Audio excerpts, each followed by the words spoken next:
বিগত 54 বছর জানি 71 ব্যবসায়ীরা এখনো 71 বিক্রি করতে চায়। না সুজন ভাই, এটা কোনোভাবেই হইতে দেওয়া যাবে না। এখন থেকে শুধু চলবে সেলুট ব্যবসা।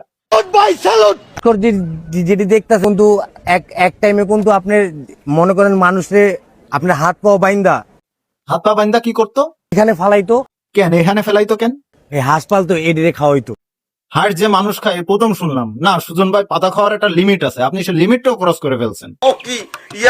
আমাদের মনে হয় আমরা 2026-এ নাই, আমরা 24-এর আন্দোলনের ভিতরে আছি। এখানে একটা জিনিস মিস করতেছি, আপনার সে ঐতিহাসিক সেলুট দ্বারে অনেক মিস করতেছি। আমরা এখন স্লোগান দেব। ভাই স্লোগান দেওয়ার আগে একটা সেলুট দেন। উনি দেশের জন্য লড়াই করছে, দেশের জন্যই করছে। আবার ই করলো কেডা? ই করার অধিকার শুধু সুজন ভাই, আর কারণ না ই করার অধিকার। আসেন সামনে আসেন। চলেন আমরাও সামনের দিকে যাই। শহীদের দেখেন আপনারা, শহীদেরই সব এখানেই রাখা আছে। ও শহীদদেরও আবার ই ছিল, সেই আবার জাদুঘরে রাখা হয়েছে। এখানে ঢুকলে মনে হবে হয় এনে ঢুকলে মনে হবে এটা জুলাই জাদুঘর না, এটা ই জাদুঘর ই।